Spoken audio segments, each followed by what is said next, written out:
Welcome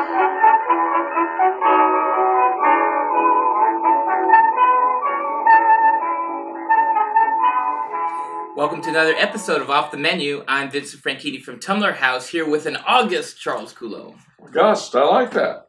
I like that. You like what I did there? Well, yeah, and it's the month of August. The month of August, but August is also an adjective. It is. Inspiring reverence or admiration, of supreme dignity or grandeur, majestic. I hope that's true. What? Oh, I can't preen in front of them. Let me tell you something. This is the first time I've been back here since the winter. August right now is frying outside. And I'd rather think of that kind of August than the August that I came in the tower from. And don't think that this blasting air conditioning makes up for the fact that it's 103 or whatever outside. Well, it's blasting on the top floors. Down here, we're saving money. Yeah, I know. In bulk. I know. We're on that plan. It's... Everything, what is it? Everything above the 19th floor is heavily air conditioned down here. I do appreciate, though, you're getting rid of the cobwebs and something. Like that? A little welcome back? It's great. It's great. And thank you for the free lunch at the commissary. My pleasure. It's not quite mackerel yet. It's on its way. Yeah. Tomorrow will be mackerel. Yeah. But it's not quite there yet. No. And I went to the secretarial pool, and the ladies were all happy to see me. They laughed. They're getting ready to do the Christmas pageant. Yeah. Yeah. In August, yeah. Well, yeah, because they've got to have it ready by December. Yeah. It's a song and dance number. That's true. It's called Turkey Lurkey Day. Yes, of course. And I said, well, was that more Thanksgiving than Christmas? And they said they didn't want to upset anyone by having a Christmas rather than a holiday program. Yeah, I mean, they're their own fiefdom. I'll say.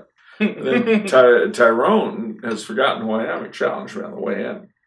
He demanded to see my wallet. And I said, you want my ID? And he said, no, I want to see your wallet. And I showed him there was no money in it. He let me go. But no, he's a good guy. How I left my car in the garage with the motor pool people. So I saw them, and I saw the gardeners, the maintenance crew. It's been great seeing everybody again. Yeah. The receptionist, Monica, she told me that there was a message for me. And I said, what was it? And she claimed that there was an appointment for me on the 13th floor. But I think she was just having me out. That's pretty creepy. I thought so, especially in August. But I told her, nice try, lady. Let's see if you can pull me in November or October. That's mega creepy. That's like some of those ghost stories that you hear. Gosh, that reminds me of Mothman Prophecies. That was a really scary one. Yeah, I'll say, or the sound in the commissary kitchen. What? Yeah, the commissary kitchen is supposed to be haunted. Apparently, all the fish who died long, agonizing deaths had rotted away. Apparently, they haunt the place.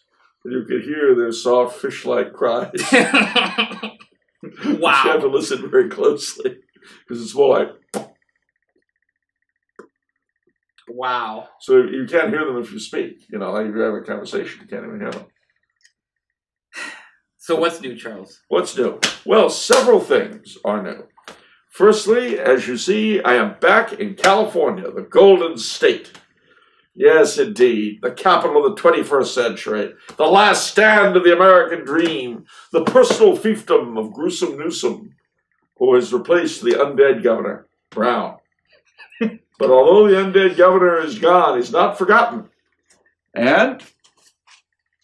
Uh-oh. Yes. Today, I was reading the Pasadena Star News. People from Pasadena are a little bit better than most of us, so their newspaper's a little bit better. Not in an obtrusive way, more like a quietly genteel wasp sort of way. In other words, it's not like they rub their superiority in your faces. It's just we all understand and accept our place when we go to Pasadena. But anyway, the editorial, I have to say, I agreed with completely. Reject far-left ethnic studies curriculum. Now, for those who don't know what I'm talking about, The capital of the great state of California is Sacramento, which is kind of a dump. You may have noticed that we would take colonial capitals like New York, New Orleans, Santa Fe. Well, not Santa Fe, they kept it there, but Monterey here in California, which were very nice places. Yeah. And then we moved the state, when the Americans would take over, we'd move the capital to a dump. Why did we do that? Because Sacramento is a dump, and Monterey is beautiful. I know. And Baton Rouge is a dump. And New Orleans is beautiful. That's weird. San Antonio is lovely. And Austin's a dump. Well, maybe the Texans will agree. All of our popularity, so much of it is from Texas.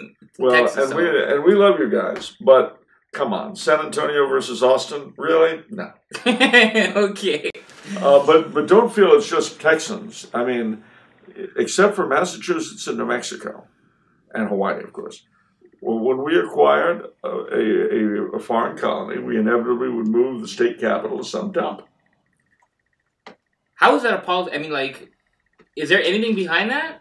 Well, the only thing I could guess is they figured it would stimulate internal settlement. You know, if you move it, like, look at Pennsylvania. I mean, the capital is Philly. And then they move it to Harrisburg. Yeah. So the only reason I can think to do that is to stimulate growth. Or New York. I mean, moving it from New York City to Albany. It never worked, though. It universally never worked. Well, yeah, but you know how we Americans are. It should work. Okay. And as long as it should work, it's our right as Americans to see it through. Okay. Look at Woodrow Wilson. Look at FDR. Yeah, yeah.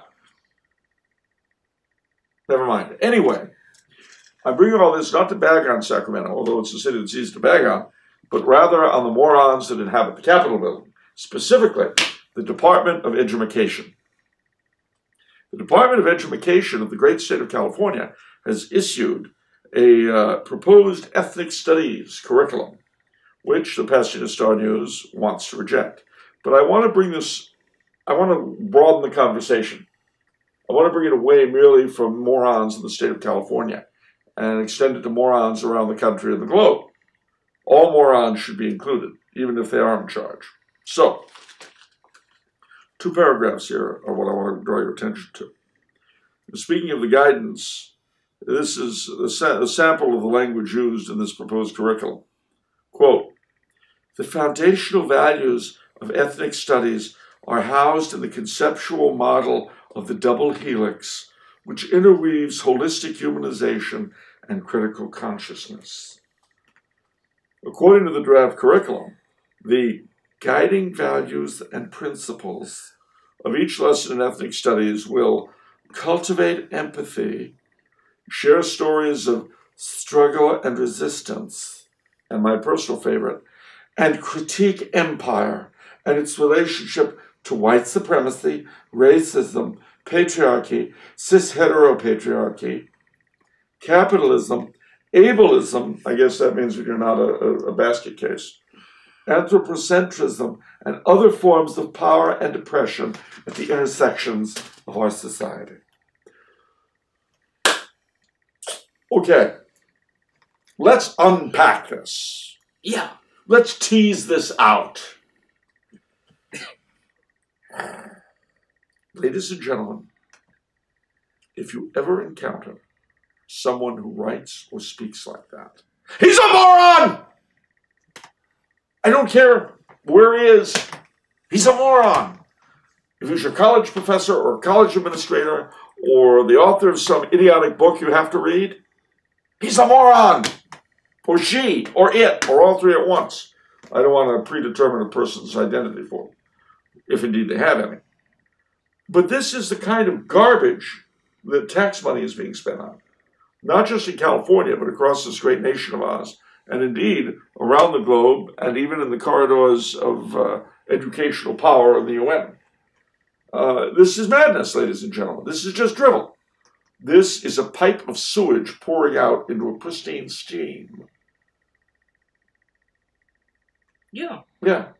So, be alert, ladies and gentlemen. When you hear that kind of mealy-mouthed drivel, that's what it is. Smash it. You want imperial structures of power. What do you think the state educational system is, the government educational system? Where these moronic, half-baked elderly Marxists can determine the course of someone's future by whether or not they agree with them on the basis of awarding grades. There's your structures of power. I like how that person said patriarchy. Yes. And then cis-hetero-patriarchy. Like, was it hetero-cis-patriarchy? Cis-hetero as compared to trans-homo-patriarchy? Yeah. Which also needs smashing, I guess. I mean, those are just, why would those modifiers be added? Because they're stupid people. The dum-dums, the morons. Stupid.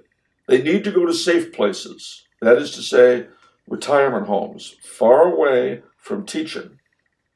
If you hear this drivel in a class, in a public place, in a book, shun it.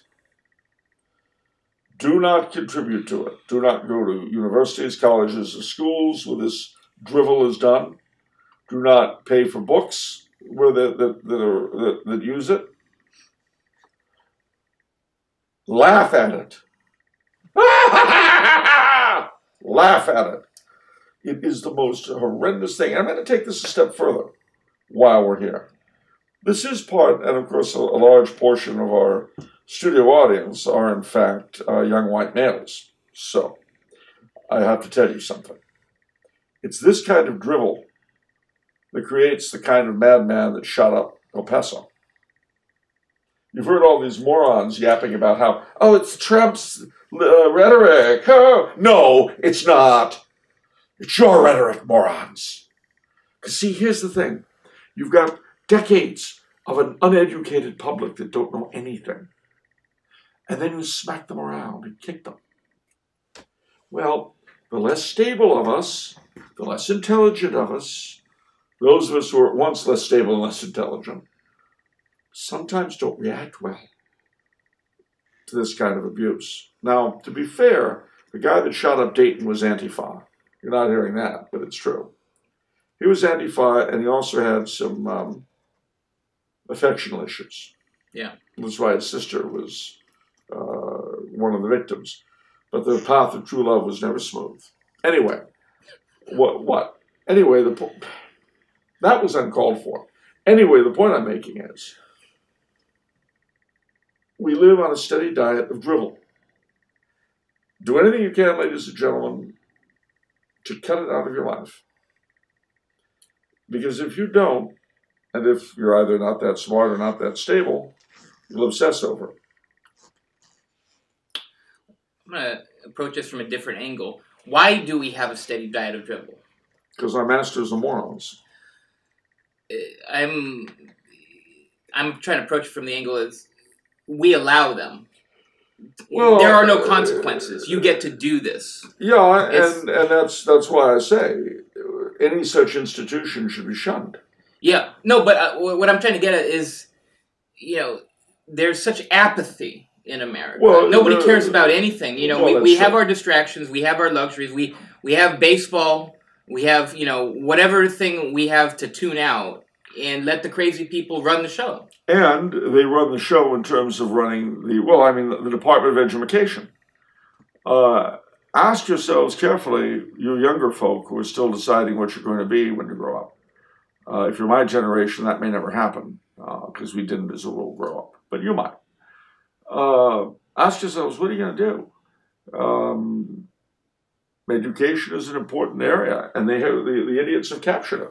The morons own it. Now, the problem you'll have is that if you're not a moron, you try to get into it, and you'll find life is difficult.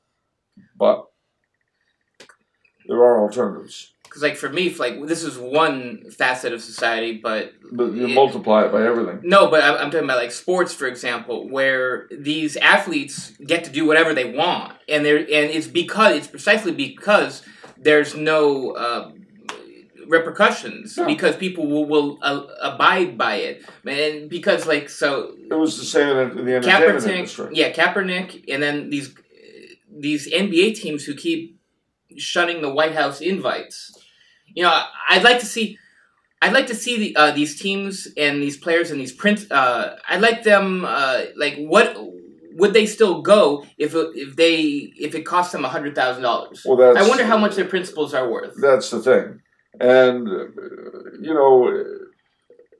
shun teams like that. Absolutely. Shun any organization that is being ridiculous. There has to be repercussions. And the only way that happens is if, to any degree that you can, you don't deal with them. Vote against any money to the educational establishment. Vote against bond issues. Vote against any kind of succoring public education, because this is what it's paying for. Demand of your assembly and state senators their stance on education, and tell them that if they're not anti-moron, they lose your vote. But the other thing you need to do is to support alternatives.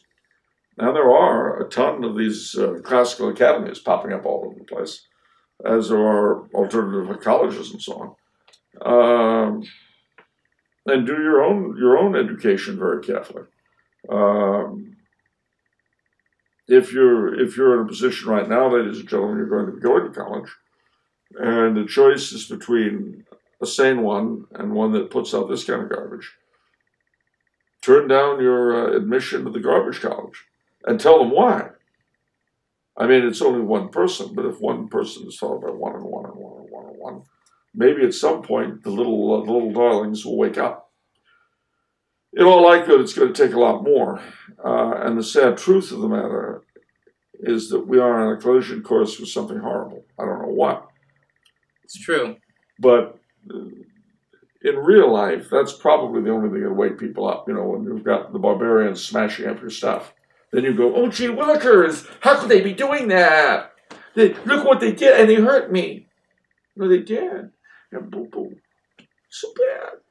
I tried to say, no, I'm not part of the structures of power, and they took my stuff anyway. It's true. I told them, I said, I sympathize with those of you who are marginalized, and I feel great empathy. And they took everything anyway. I mean, you remember one of my wish fulfillment moments in the Star Spangled Crown, right? Was when the rioters in a major northeastern city, I don't want to say where it was, but it was Baltimore, looted the mayor's mansion while the police laughed and cheered the crowd. You will see that. You will see that, ladies and gentlemen.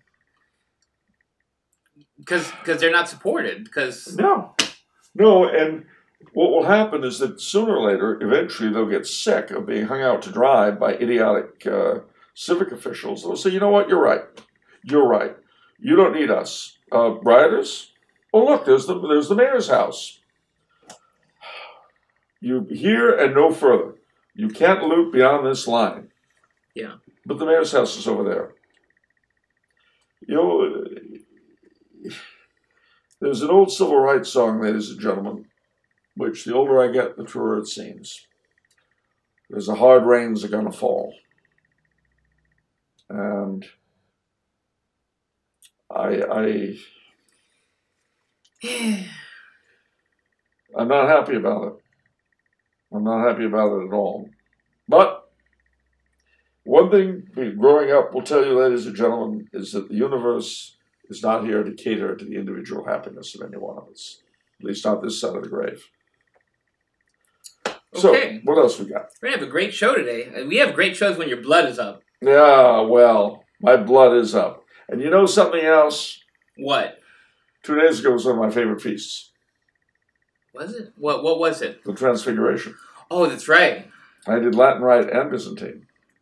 Wink, wink, nudge, nudge.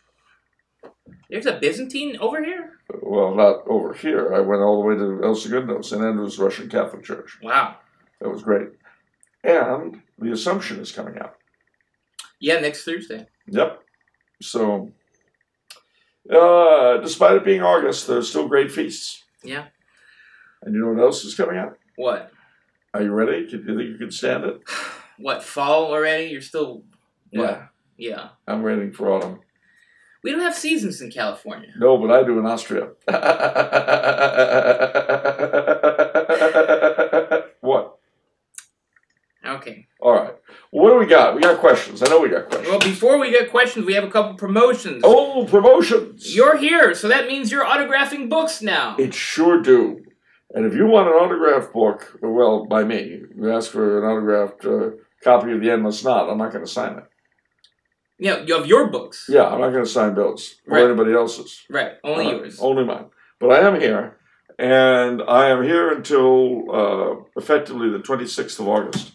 So if you want an autographed book, any of my books, better order it now, because after I go back to Austria, it's all she wrote till Christmas time. Yeah. Or at least it's all I wrote till Christmas time. Okay, and we have a sale on Solange Hertz's books, 20% off. If you enter promo code Solange at checkout, 20% off for the month of August. So there's that. I'm not signing any of her books. You endorse?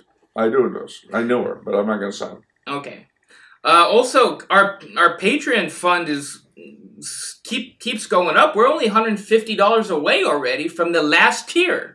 From a show every single week, $150 away. So, and we'll be doing that in Austria.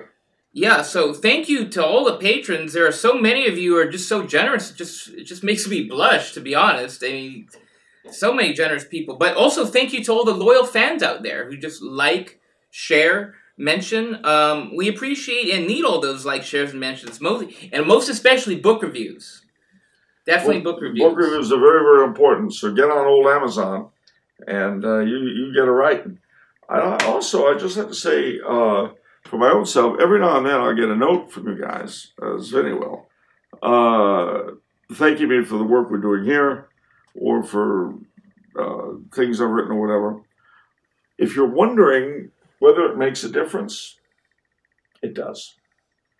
Because, we shoot this stuff out into the ether, and it's always great to hear that it's actually doing some good for some of you. That's really makes it all worth it, because you don't know what's happening, but then it's like, I used to be a crypto, we just had one, it's like, I used to be a crypto Gnostic, now I'm a seminarian. Okay. Because he didn't say where.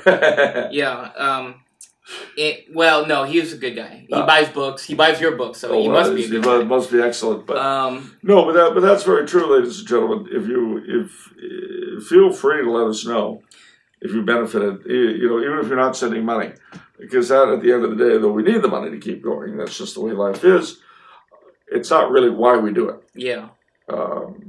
We'd be kind of lying if we said it was all about the money. The glamour is important too, but more important even than the glamour is the knowledge that we're doing a little bit to help you all in this great struggle we're all engaged in to save our souls against a background of... Yeah, and this other one, we recently got one. It was another favorite, because it's what we're trying to... We're not just trying to evangelize, but we're trying to turn rad trads into glad trads. Very true. And this person had said that quite exactly like that. We want you to be happy. We want you to stop being so mad. Use that crusader mentality, but you have to tame your passions a little bit. And you've got to aim whatever madness you've got, if you'll pardon the expression. I don't mean in the sense of insanity. Aim your anger in the right directions and turn it off when you're not using it. Yeah. Because like any other weapon, if you just keep using it all the time, it becomes double-edged. And you cut yourself more than you do your opponent. Right. And in any case, despite my annoyance with education, there are all sorts of reasons to be happy. But one thing that the Byzantine celebration of the Transubstantiation has in common with the Latin Rite celebration of the Assumption is that they both feature the blessing of fruit. Interesting. Why? How is that? I mean, why is that? Well, I suppose because fruit are very plentiful in the summertime. But in the case of the Transfiguration, they say it's because of the fruit, basically seeds transfigured. Mm. And for the Assumption, it's a similar idea, that the fruit goes from being just a seed to bearing fruit, like Our Lady. I see. You know, of whom we always speak of Our Lady being the fruitful virgin and so forth.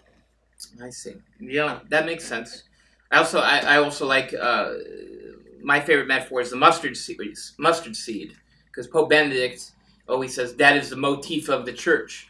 It's this very tiny thing that sprouts into this huge thing. Yeah, while always retaining its nature. Yeah. Well, what do we got in the way of questions? One last thing I should mention before the questions: no memes while we're over here. So we're going to be doing, I think, 4 episodes. And the memes just don't work well while we're in the studio. You know, It's sort of a digital thing. And so we understand that you meme well. Okay.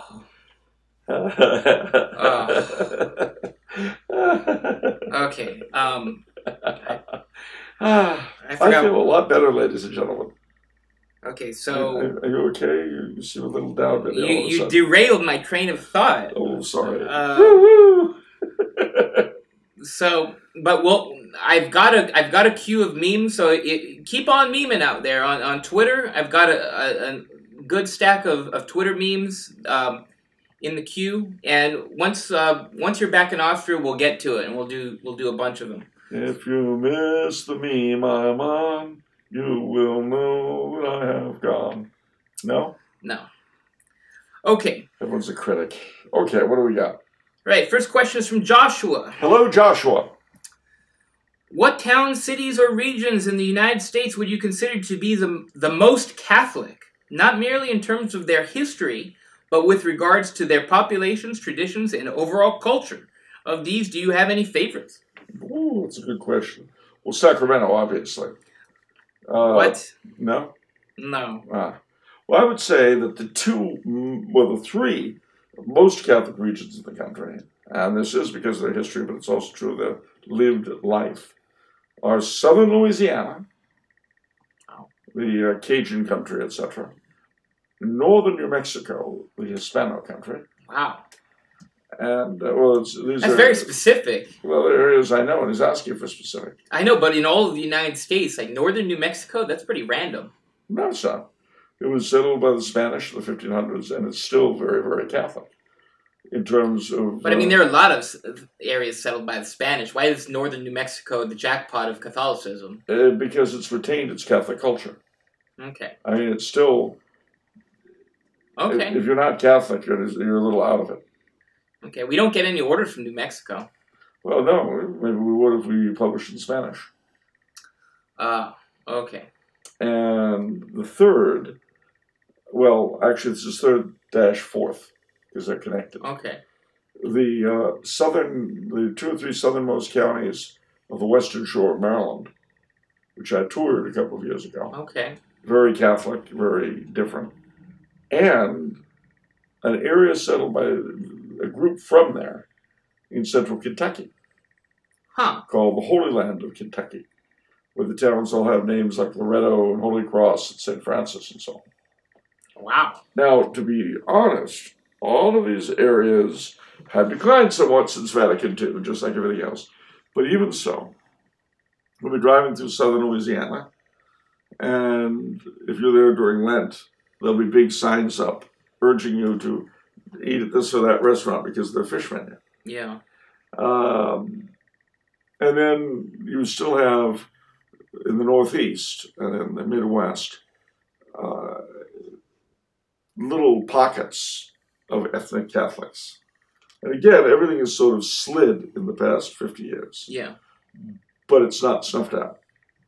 Okay. So, wherever you find a Polish parish or a French parish or an Italian parish, you'll find they tend to be pretty Catholic to a greater or less degree. I mean, you think in San Diego there's an Italian parish which has a single Latin Mass on a Sunday and is very conservative, but the people celebrate the round of the year with the different Italian feasts. Mm. And again, multiply that by Croatian or Polish or anything you like. So, as to my favorite, well, that of course would have to be the island of Manhattan where I was born, which is Catholic because of the multiplicity of Catholic churches there. Wait a minute. Okay, wait, stop. Let's slow down. Manhattan is the most Catholic. No, I didn't say that. He wanted to know my favorite. Your favorite. But, I mean, it's not overtly Catholic, Manhattan in general. Oh, you'd be surprised. I mean, St. Patrick's Cathedral is the biggest church in the place. And the St. Patrick's Day Parade, the Al Smith Dinner, all the institutional stuff that's been wrecked in recent decades is a tribute to the one-time power of the faith there.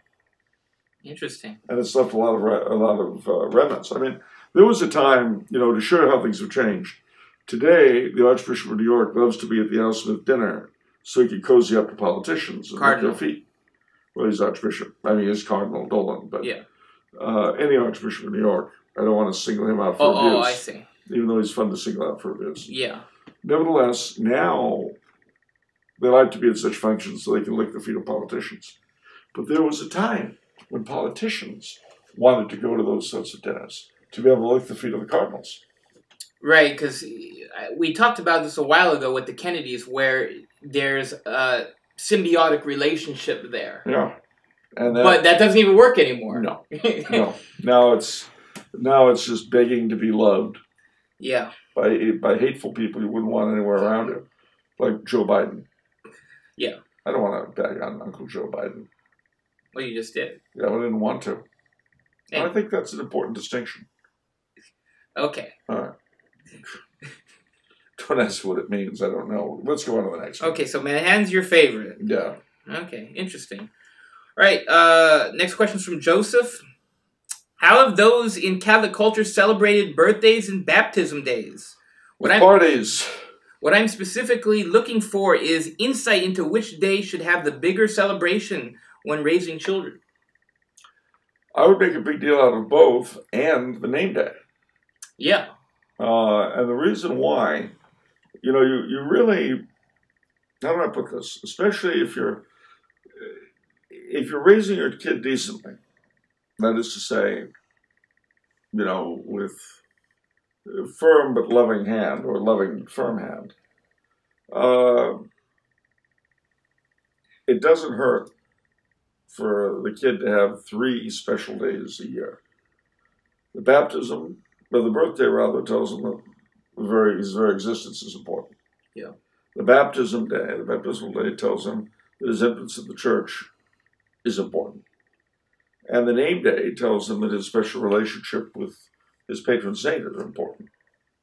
Now, of the 3, the baptismal day is obviously the most important, but that's the way you present it. And you can also use those all 3 of those days as an evangelization tool by inviting people over for the party. Yeah. Well, I think more feast days in general should be elevated, not just the days, the baptism day and the birthday, but I think, like the cultures do it, like with the French Canadians and Saint Jean Baptiste. Yeah, and then Italians with Saint Joseph. Yeah, and the Hungarians and Saint Stephen's Day and on and on and on. Yeah, because in general, you need to counter the secular calendar and Earth Day and World Day and the 4th of July, Pride Month, and you've got to celebrate as much as you possibly can. Yeah. The great feasts of the church should all be celebrated in your home. And there was a movement just before Vatican II. There was a movement in this country that was sort of alongside the liturgical movement. And for want of a better word, I'll call it the para-liturgical movement. You had a number of different groups and different authors, Mrs. Newland and other people, books like Christmas to Candlemas and the Catholic Home and things like that. Yeah. That advocated making a big deal out of the church's holy days for the home specifically. Because remember, ladies and gentlemen, and this is true, by the way, even if you're a single person living by yourself, your home should be a domestic church. You should have it blessed by the priest. You should have a home altar where you've got your statues and icons and things like that. Home altar isn't actually an altar. It's kind of a shrine. A shrine to, the family's favorite patrons, your image of the Sacred Heart, because you should have the enthronement of the Sacred Heart in your home. Yeah.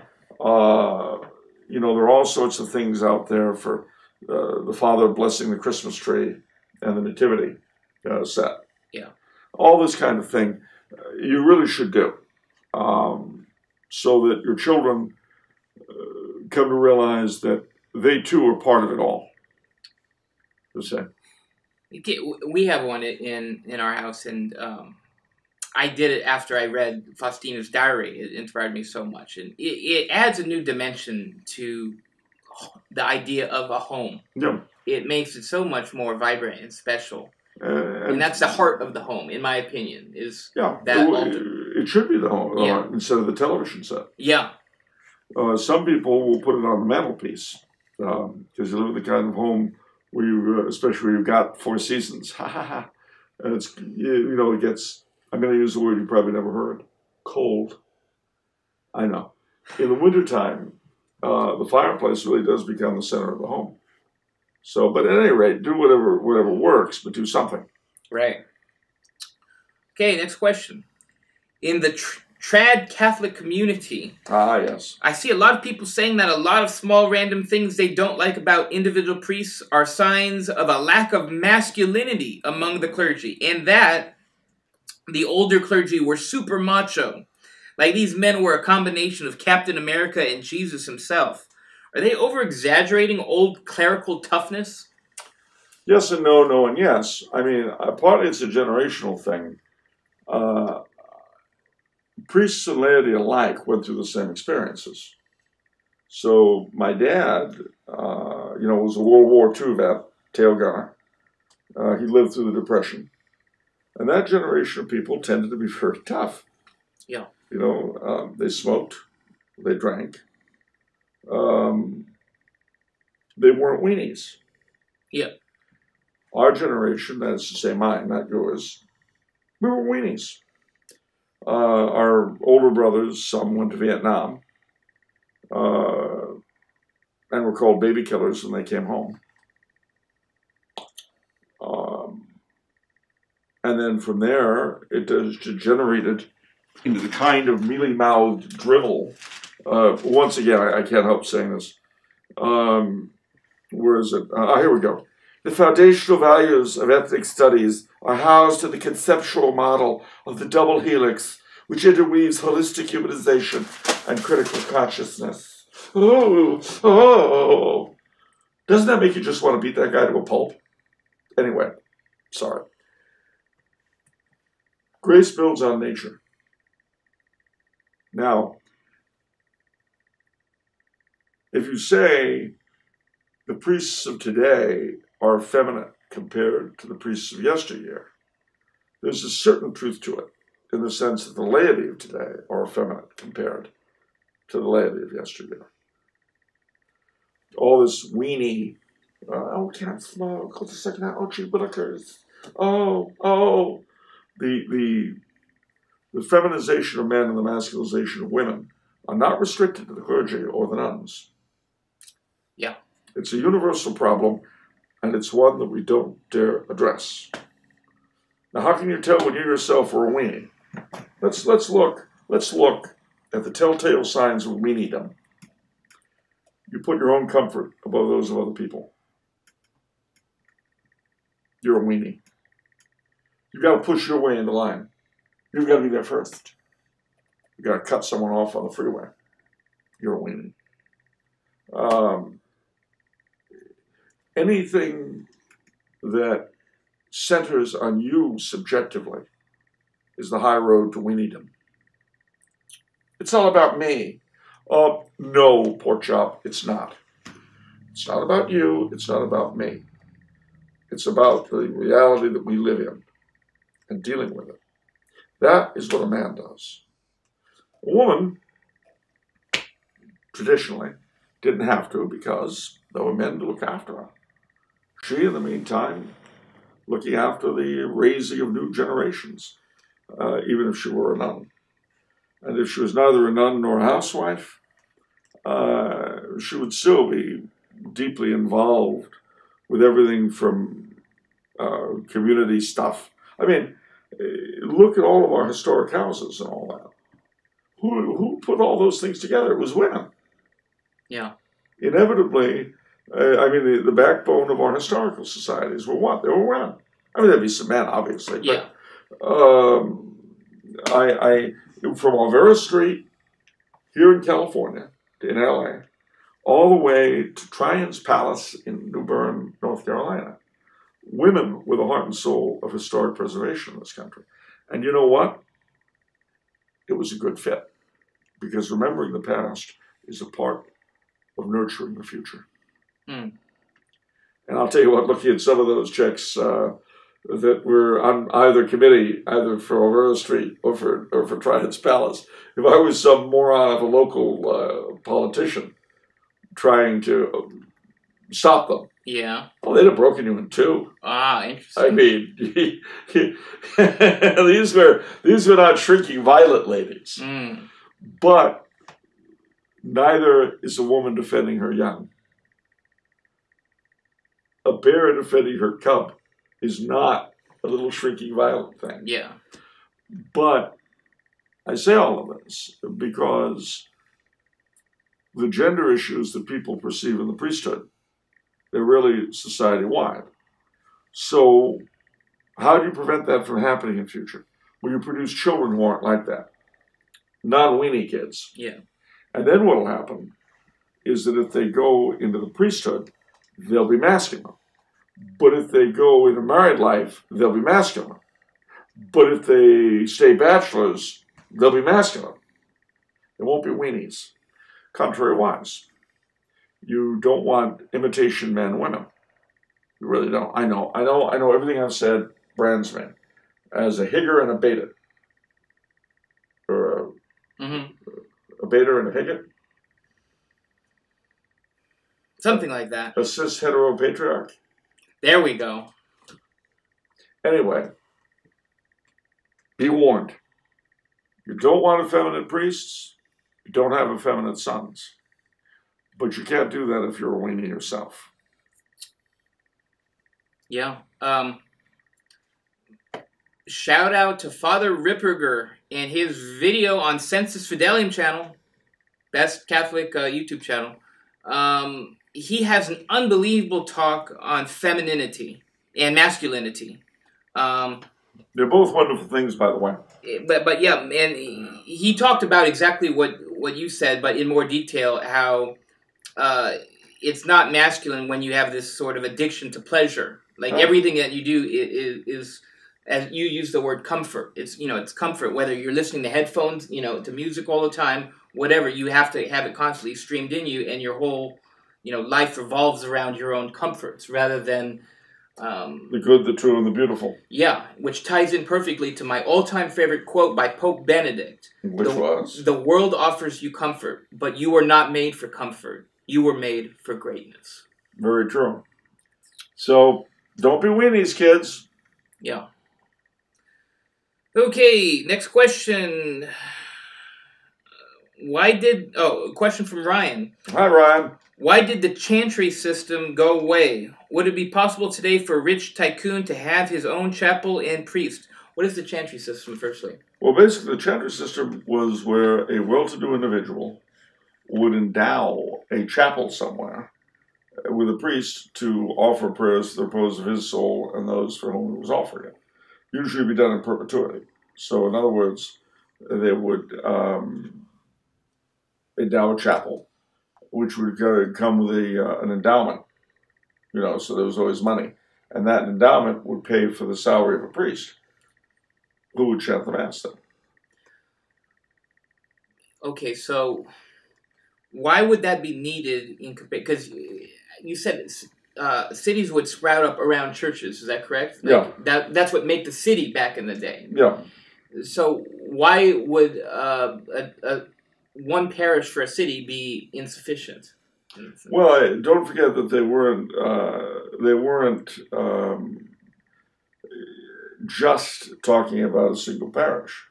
A lot of side altars in those churches were chantry altars. Oh. In other words, you go to a large church, you'll see all these side altars. Now, in a lot of places, mind you, the way we build them now are imitations of the old form. With the old form, very often a family would endow a chapel, and there would be a salary for the priest to say Mass every day at that side chapel for the repose of the souls rather than the individual of the family. Now, there were some standalone chapels as well. Yeah. But they were usually in fairly remote places. Oh, I see. But in a big city, the side altars were the chantry chapels. And what happened with that system was first the Reformation. In England, the government seized all of the chantries. Oh. In other words, they didn't just seize the monastic properties. They also, remember I said there was an endowment for the priests to say these things. Right. That money was taken. Okay. Only one survives to this day in England. Which one is that and why? Well, it's St. George, the College of St. George at Windsor Castle. And the reason is because they're supposed to offer prayers that oppose the souls of the kings and queens of England. Mm. But for some reason, Henry VIII and his successors didn't want to get rid of that. That's weird. I know, and it doesn't make sense by their theology, but why should it? Nothing has to make sense. One of the great things about getting older is you realize not only does nothing make sense, it have to make sense, it really does. So, today, because of the shortage of priests, remember this was a time when you had a lot of priests. Yeah. Tons of them. And so, because you had so many of them, they needed jobs. Yeah. So you've got a parish. How many priests do you need in a parish? I see. Yeah. So it seems like the chantry system is a function of a priest surplus rather than a deficit. Exactly. Priest for hire. Priest for hire. And so if you could get a job as you come to L.A. There are already maybe 1,750 priests here, and it's a small city. Yeah. Okay, you've got maybe 20 of them are canons of the cathedral. You've got perhaps 3 or 4 per parish, but there's still a surplus. Yeah. Well, what are you going to do? Well, you get a job with the Franchini family's chantry, and you just, every day, you offer Mass to repose the souls of the Franchinis. Nice. Now, mind you, there's probably more to it than that, because you could very well be on call for the local parish. Okay. So, but then again, if the family were well-to-do, you might spend your full time as their private chaplain. Yeah. This question makes me think of a particular celebrity. Who? Mel Gibson. Oh. Yeah, Uncle Mel. You've been to the compound, yes, Charles? I have been to the compound. Now, I don't know this because I haven't been to the compound. I'm not privileged enough. But you've been privileged enough. You've been to the compound. Now, do they not have a private chapel with a priest? Yes. Well, there you go. Oh, well, and I know several well-to-do families that have priests. Yeah. So it's not extinct even today. Yeah. It's just that today the well-to-do conceal their wealth. The well-to-do conceal their wealth? Yeah. What does that mean? Well, it means that if they have a private chaplain, they generally don't talk about it. Oh. I mean, one of my favorite examples of the way the class system is hidden in America. If you say, if you're in a group and you say, has anyone here heard of Hearst Castle in St. Simeon? Everyone's heard of it. Yeah. And that's nice, but have you ever heard of Wintoun? They all stare. No. Well, Wintoun still belongs to the Hearst family. That's why you've never heard of it. It's up in the Sierra Nevadas. And basically, William Randolph Hearst, what Hearst Castle was for Spanish monasteries, Wintoun is for Bavarian lodges. It's huge. But it's still in the hands of the family. Yeah. So you've never heard about it. But, how come we haven't heard about that, but we heard about Hearst Castle? Because he gave it to the state. Oh, he gave it to the state. Interesting. But see, 100 years ago, 70 years ago, everyone knew about Hearst Castle. I see. When it was still in his hands. Okay. Well, and people knew about Wintoun then, too. But now everyone's forgotten Wintoun, and they only remember Hearst Castle because it's in the state. It's a state park. So are you saying that it's a very recent trend for wealthy people to hide? Yeah. This stuff. Okay. Since World War II. Since World War II, that's interesting. Why do you think that happened? in the United States. Why? Well, a combination of things. I mean, it used to be that the lower classes aspired to be and act like the upper classes. Now it's the other way around. It's true. Well, there were a lot of reasons for that. Some of them intended, some of them not. But, you know, nowadays people of wealth and background and privilege try to ragbag around like any wino on the street. Whereas in days gone by, winos on the street tried to wear jackets and ties and pretend that they weren't quite as low down as they were. Gosh, yeah. That's weird. Well, yeah. Everything is topsy-turvy. Men are women, women are men. Aristocrats are gutter snipes, and gutter snipes are aristocrats. Yeah. Fair is foul, and foul is fair. Hover in the fog and filthy air. What is that from? Macbeth. There you go. Okay, next question. Can you ask Charles if he sees any particular form of Protestantism as ground zero for the progressivist feminist ideals in the modern day? I do, and oddly enough, they're at the opposite ends of the Protestant spectrum. What does that mean? Well, it means that they have very little in common with each other, historically. But between them, they represent the thinking of what passes for thinking amongst our elites. Okay, let's go. The first is our old friends, the Unitarian Universalist Association. Of course. The Unitarians. The guys that gave you Ralph Waldo Emerson, Henry David Thoreau. One of these days, that will be your downfall. These Unitarians, when California sinks into the ocean, on the last lifeboat, will be these Unitarians, and they're going to say, "You're Charles Coulombe, aren't you?" And you're going to say, "Yeah." And they're going to be like, "See ya." You know what I'm going to say to them? What? I will lead you in prayer, in one of your Unitarian prayers, to whom it may concern. Okay. And mind you, there was a famous California Unitarian smart guy, Robert Starr King, an educator. He's even got a junior high named after him in Los Angeles.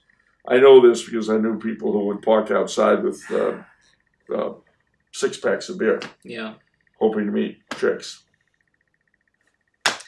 Okay. They consider it very romantic. I'm glad I don't like beer. Anyway. So, okay, Unitarians are ground zero on one end. But the other end are the closest thing we have to a state church in this country. What is that? Well, do you know what the National Cathedral is in Washington? Yeah. What denomination? Oh, gosh. If I had to guess, I would guess Episcopalian. You'd guess correctly. That's super strict, or what is that? They were Anglican. And so they were sort of, for a while, from the, after the Civil War till the 1960s, they were Catholic light. But after the 60s, they just became nutso.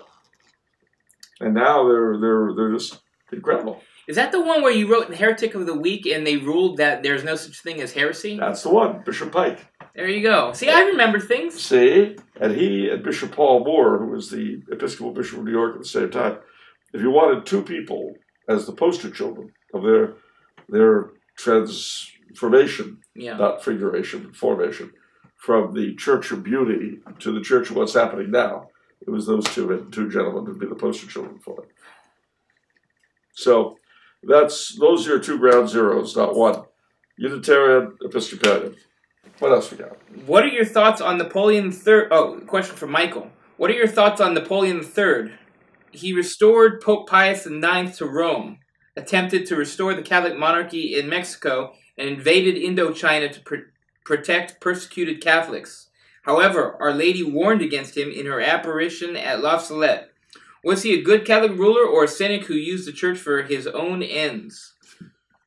Well, that's a good question. I think Napoleon III was a severely conflicted individual because on the one hand, I do believe he wanted to be a Catholic monarch. I really do. I mean, he did a lot of other things. He did those. He did a lot of other things in France internally in terms of bringing the Catholic faith back into the governance of the country. But he also wanted to be the incarnation and civilization, if you will, of the spirit of the revolution. So he had a sort of self-contradictory thing going on, and you could see it in everything he did. Yeah. And its eventually would cripple him and destroy it. And La Salette actually says that exactly, where speaking for both sides of your mouth. I forget, something like that. Well, and he did, but I believe it was sincere. Yeah.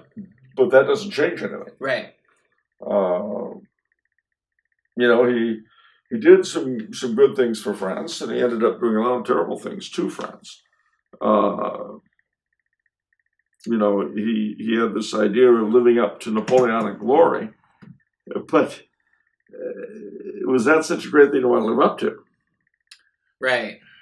So, a mixed bag, and ultimately, I mean, I hope he saved his soul, because he certainly seemed to be sincere in his faith.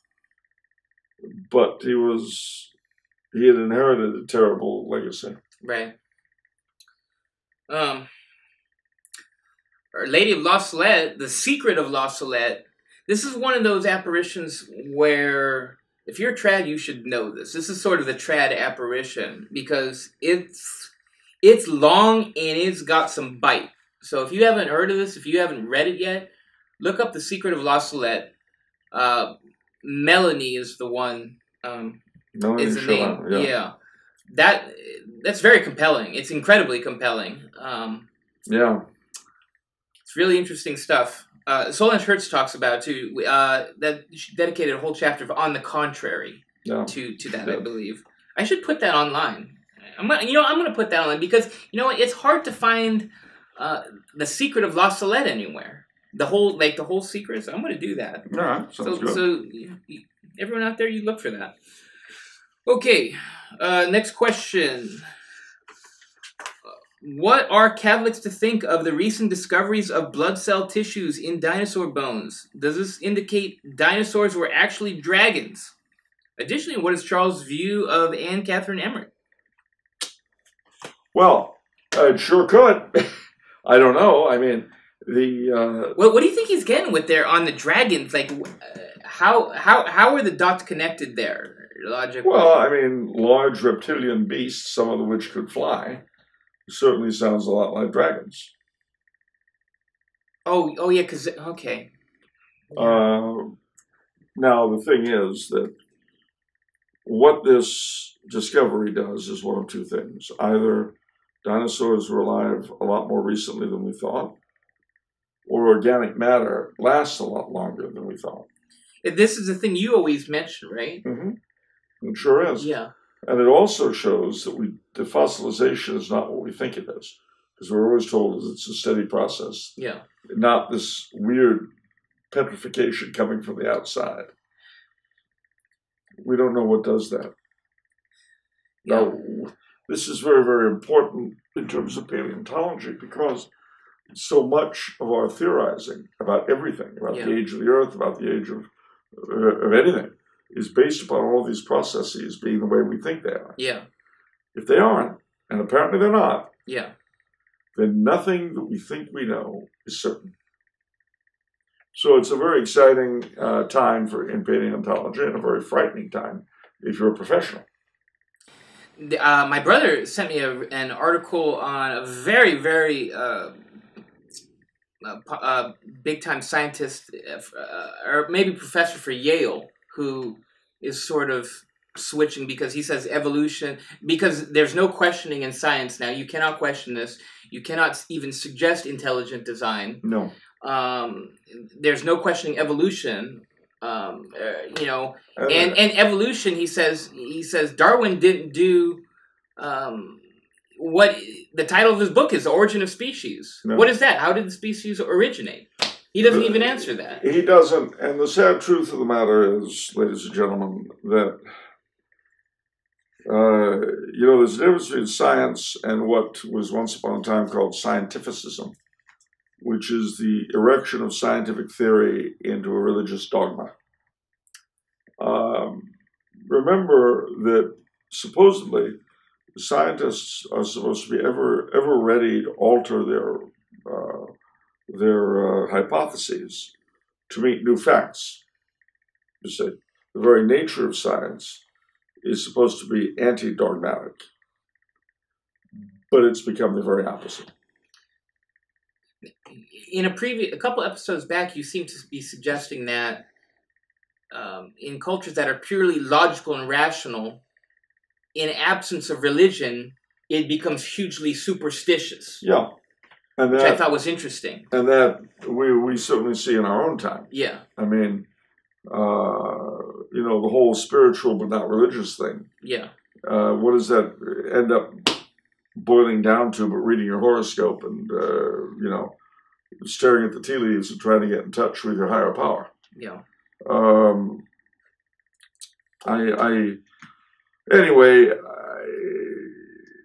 Having said all of that, does it put dragons back on the table? Yeah, sure. I mean, we have written accounts of dragons terrorizing cities in the Middle Ages. What did those come from? Was everybody crazy? I don't know. I wasn't there. But this certainly does open up a lot of possibilities that would not have been there if, in fact, the blood and tissue had not been discovered. As far as Anne Catherine Emmerich goes, blessed Anne Catherine Emmerich, I was actually in Rome when she was beatified, because she was beatified at the same time as Kaiser Karl. Wow. So obviously, as a beata, I have a tremendous respect for her. I've never read her prophecies and visions. Interesting note, because some people challenge it, I think unrightfully, but it's officially noted that her prophecies have absolutely nothing to do with her beatification. Yeah. But that's always the case when it comes to writings, like with Chesterton. It's not because he's a great writer, right? It's because he's a spiritual man. I don't know if you saw my article about my first article in Crisis Magazine about his I think so. Yeah. Well, you heard it got harpooned for the moment. The harpoon for the moment? Well, no. The Bishop of Northampton says he's not going forward. Yeah, he couldn't tease out. That's the one. Yeah. I wish he'd use some other phrase. Hey, GK. Sorry, that was very adolescent. I had to tweet about that myself. I said, if you find G.K. Chesterton anti-Semitic, wait till you get a load of St. John Chrysostom. Or our Lord. Or our Lord. But anyway, there you go. What do we got next? Okay, next. Oh, last question from Rick. We're going to end with a little spice. I need Charles to settle a very important debate in online Catholic circles. Oh, heavens. Is it permissible for a Catholic to watch anime? And this is actually a long-standing... This is a huge thing. Okay. I know what anime is. It is a Japanese cartoon art form. I have never seen it. I've never read books of anime. I've never watched it online. So, you know who I am when I don't have direct experience with something.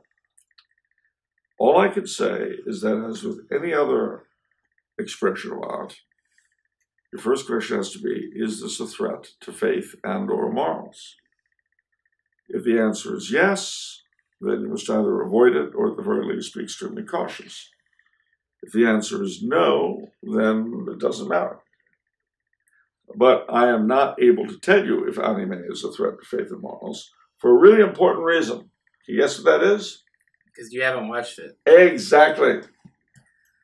So in the immortal words of that wonderful song, recently repopularized in Central Europe by Andrei Omolka and his melody makers, I don't know, Joe.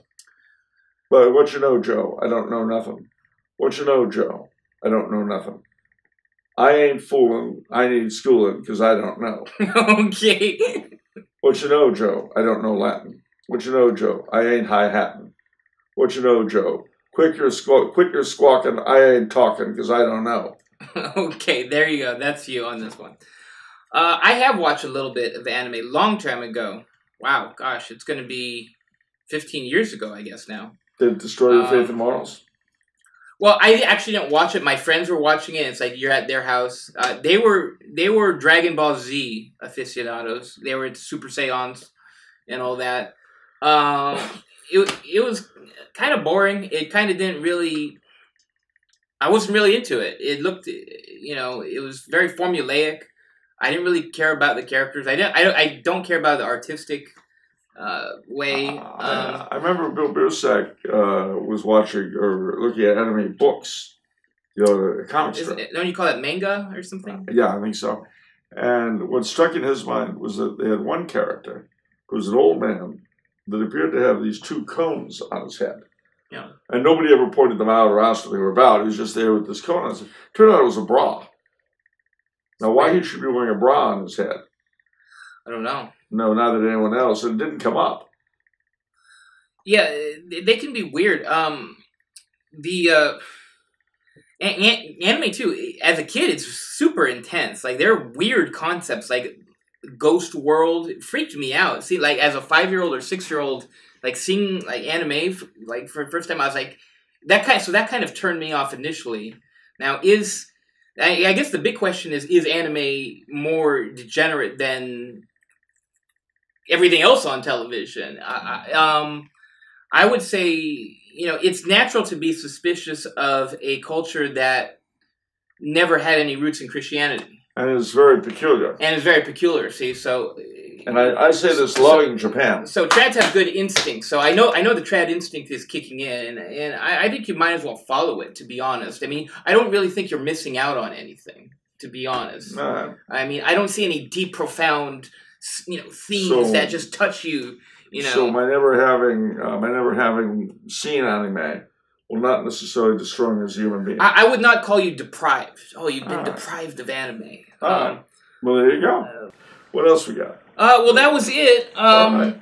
Time for the book. We got us a book. We have a very special book. Some people will have interesting reactions to this, I'm sure. Infiltration. Oh. Very obscure book. Very obscure book by an obscure author, Dr. Taylor Marshall.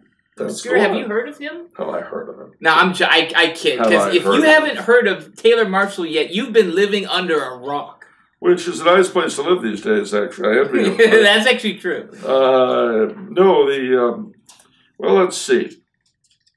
Oh, yeah, so we have a question. I guess I'll just jump to the question. Right. Recently opened my copy of Taylor Marshall's book, Infiltration, to see Charles had a role in shaping it. I had never heard of Dr. Marshall before opening this book and wasn't expecting to see Charles's name.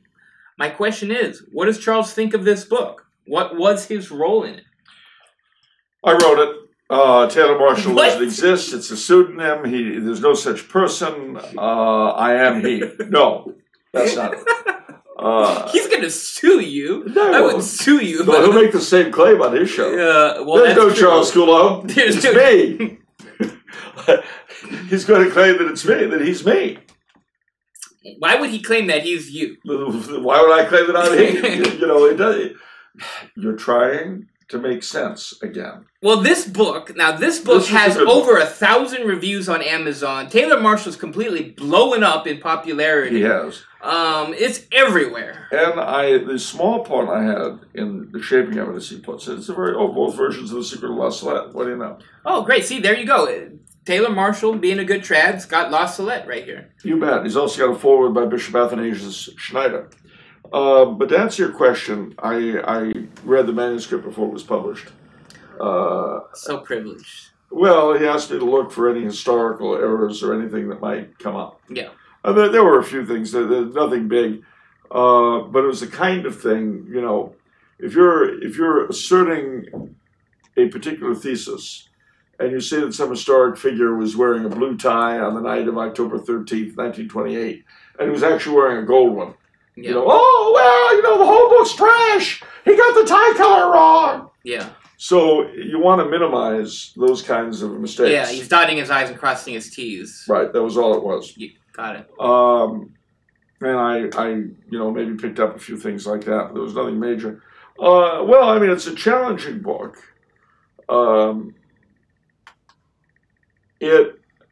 I think that one thing that people should understand is that the church at any given moment lives in a hostile environment called the world.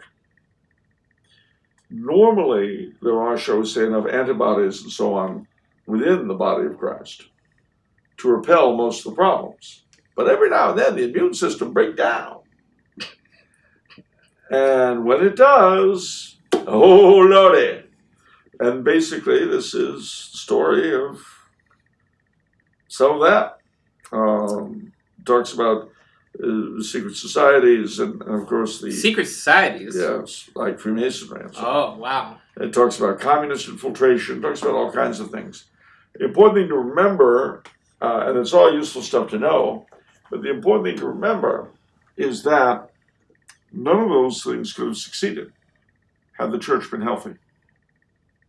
That's true. You make this point. Like, healthy organisms are able to repel infection. Yeah. But when they're not healthy, they've got problems. I mean, why did Martin Luther succeed when so many heretics had failed? Well, there were a number of pre-existing reasons. It had been a little less than a century since the Great Schism ended. Well, let me play devil's advocate a little bit on that, because what about, oh my gosh, I forgot the name of the heresy, but the one that St. Athanasius... Arianism. Now, the church, when was the church healthy? Well, the church, let's put it this way. From the beginning until it became legal, the church was dealing with a very particular dynamic. If you were a Catholic, you could very well lose everything. And for about almost 300 years, that was what the church grew up under. And that was what it was to be a Catholic. Yeah. Now, in the about a century or 3/4 of a century, 70 years, 60 years, before the Edict of Milan, Catholicism under those circumstances had become so popular that the persecution was virtually a dead letter. And becoming Catholic became almost a fashionable thing to do. So members of the imperial court did it, even members of the imperial family. Diocletian got very upset about that. And so he unleashed the last great persecution of the Roman era. And there were a lot of lapses, a lot of people who had not necessarily come into the church for the deepest reasons at that point. They lapsed. And then when that particular persecution ended, the church becomes legal again. What do you do with these guys? The decision was made that they can be, once they have a suitable penance, they can be readmitted to the body of Christ. Now, some folk who had stayed loyal to the church all during that time refused to accept them. These are the famous Donatists. It took the church a long time to adjust to being legal. I see. And during that time, the Arian heresy was the heresy for those who were usually in the top echelon of society. It was popular amongst... it's funny how heresies are always, like, heresies are things that are fashionable. Yeah. And so, it became very big. It converted two of the most important barbarian tribes, the Ostrogoths and the Visigoths, who were Arian. But at the end of the day, it burned out. So this will too. But we're living through a very unpleasant time. And Infiltration is a good book in terms of illustrating how we got here. I think it's important in that sense because not everybody knows these things. In the trad world, it's, kind of everybody kind of knows, Freemasons, communists. All that. But there's a lot of sort of, vanilla, moderate Catholics out there who have no idea. And, sometimes I think there's a lot of people where you turn on, a light bulb in their brain goes off and they say, there are things that I need to pray more. I need to amp up my prayers. I need to Which is get always the case. You always need to amp up your prayers and receive the sacraments more regularly. I don't care who you are. You've got to do that. But anyway, I guess that's the book. So you've got it for sale here. Got it for sale, TumblerHouse.com. I think it's $24, $25 hardcover. Taylor Marshall. Shout out to Taylor Marshall. And Tim Gordon as well. Yeah, actually, I've got to tell you the truth. I'm Tim Gordon, too. You're Tim Gordon, too? Yeah. I'm Taylor Marshall, and I'm Tim Gordon. Which is why, when we had that wonderful trick photography with all three of us in one program. Wow, yeah, that's something. It was just 3 separate recordings of you. I was talking to myself. Wow. Wasn't that neat? That was pretty cool. Yeah, I think so. Yeah. I think so. You know, the fact that my 2 personae are married and that I'm single, it just shows you how truly adept I am. But there is one other point, not to do with Taylor Marshall's book. He is a real person, so is Tim Gordon. I've met Tim separately out here, so I know he exists. But, and it was a pleasure to do so, just so you know. It was an enjoyable experience. Yeah, he's a nice guy. He is. Okay, so is there anything else before we're done? Yes, we're going to be back here next week. And you know what that means. If it's Monday, it's off the menu. The soul you save may be your own. See you next week, kids. Ciao.